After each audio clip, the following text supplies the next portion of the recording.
Julius Caesar is one of history's most iconic figures. His name resonates through the corridors of time, evoking images of power, ambition, and a shifting world. But how should we think about him? Was he a hero who brought much-needed reform to Rome, or a tyrant who sought to consolidate power and destroy the Roman Republic? Or is it possible that he was both? The legacy of Julius Caesar is complex, and in this video, we will explore his life and actions to determine what kind of leader he truly was. To understand Caesar's legacy, we first need to look at his rise to power. Born in 100 BCE into a patrician family, Julius Caesar was not initially in line to inherit great wealth or power. However, his political acumen, military skill, and ambition would set him on a path to dominate Rome. Early in his career, Caesar worked his way through the political ranks, becoming quaestor, aedile, and eventually praetor. But his path to power took a more dramatic turn when he became a general. Caesar's military career was nothing short of spectacular. His conquest of Gaul, modern-day France, was one of the most impressive military achievements of the ancient world.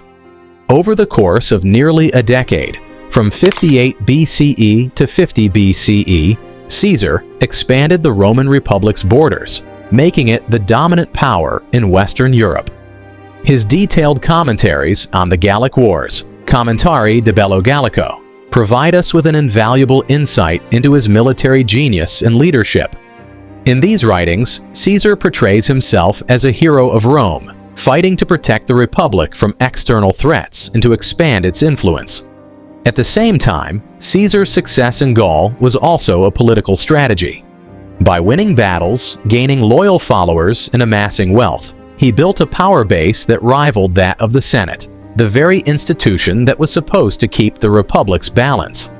His military campaigns also helped him earn the devotion of his soldiers, who saw him as their leader and protector, often more so than the Senate back in Rome. This loyalty would prove critical in his later struggles for power. By 49 BCE, Caesar's power had grown so significant that the Senate, fearing his influence, ordered him to disband his army and return to Rome. Caesar's response to this order was a bold and fateful one. He crossed the Rubicon River, a small but symbolic action that marked the point of no return. In doing so, he initiated a civil war against Pompey the Great and his supporters in the Senate. This was the moment when Caesar's ambition shifted from expansionist to domestic. He was no longer just a military commander, but a political contender for control of the Republic itself. The phrase "crossing the Rubicon" has since become synonymous with making an irreversible decision, and in Caesar's case, it was a gamble that would change the course of Roman history. The civil war that followed was brutal, and Caesar's forces eventually defeated Pompey's army. Pompey fled to Egypt, where he was assassinated. Caesar, now the undisputed ruler of Rome, returned to the city as a conqueror. The Republic, which had been in place for over 450 years, was effectively at an end. But while many of Caesar's actions could be seen as the acts of a tyrant, they were also those of a man who believed in his own vision for Rome's future. After his victory, he enacted a series of reforms designed to address the problems he believed were plaguing Rome. He expanded the Senate, reorganized local governments, and initiated laws to help the poor. He also reformed the calendar, introducing the Julian calendar, which remained in use until the 16th century. In many ways, Caesar was a revolutionary. He challenged the entrenched power of the Senate, a body that had become corrupt and ineffective in many ways.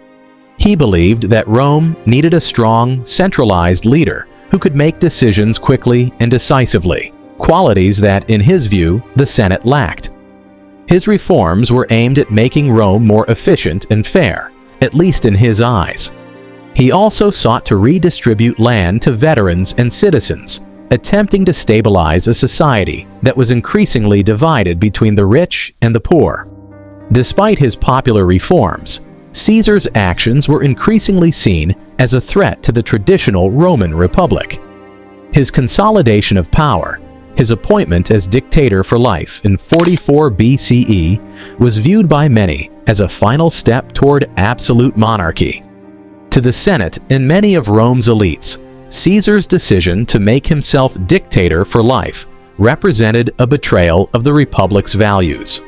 The Roman Republic had been based on a system of checks and balances, where power was supposed to be shared among elected officials, and no one person was supposed to hold ultimate power for long. Caesar's concentration of power in his own hands seemed to undo all of this. The most powerful men in Rome, including Brutus and Cassius, who were both connected to Caesar by family ties, saw Caesar's ambition as a direct threat to their own power. They believed that Rome could not afford to have a single ruler who controlled everything.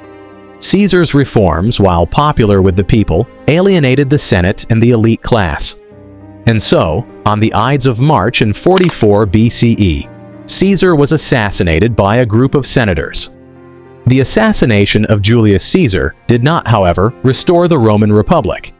Rather, it plunged Rome into another series of civil wars. Caesar's death created a power vacuum that led to the rise of his grandnephew and adopted son, Octavian, later Augustus, who would go on to become the first emperor of Rome. Caesar's death, in many ways, sealed the fate of the Republic, as the centralization of power that he had started was ultimately completed by Augustus. The Republic was dead, and the Empire was born. So, was Julius Caesar a hero or a tyrant? The answer to this question depends largely on one's perspective. From one point of view, Caesar was a hero who saved Rome from corruption, inefficiency, and stagnation. His military achievements expanded the empire, and his reforms addressed some of the Republic's most pressing problems, including poverty, land distribution, and political dysfunction. He was a man of action, someone who believed in making the tough decisions and doing what was necessary for the survival and prosperity of Rome. From another perspective, Caesar was a tyrant, a man whose personal ambition overshadowed the principles of the Republic. He concentrated power in his own hands, undermining the authority of the Senate and the checks and balances that had characterized Roman government. His decision to make himself dictator for life was seen by many as a direct challenge to the very idea of Roman liberty. To them, Caesar represented the dangers of unchecked ambition and the corrupting influence of absolute power. What makes Caesar's legacy so complicated is that both of these views are valid. He was both a hero and a tyrant, depending on how one views his actions. For some, his reforms and military victories were necessary and transformative, while for others, his actions marked the end of the Republic and the beginning of imperial rule. Caesar's legacy, therefore, is not just one of individual actions, but of the broader consequences that followed. His rise to power and subsequent assassination marked the end of the Roman Republic. It was his ambition, his vision, and his drive that brought about the shift from a republic governed by a senate to an empire ruled by emperors. While Augustus, his heir, would become the first emperor, it was Caesar's path that cleared the way for imperial rule. In the centuries that followed, Caesar's name would be invoked by countless leaders, both as a symbol of power and as a warning of the dangers of unchecked authority. The title Caesar itself would become synonymous with the emperor, and the legacy of Julius Caesar would live on long after the fall of the Roman Empire. Julius Caesar's legacy is not one that can be easily classified as either heroic or tyrannical.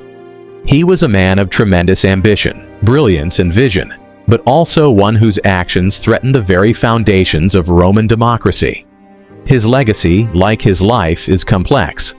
He was both a hero to many Romans who benefited from his reforms, and a tyrant to the senators who feared his growing power.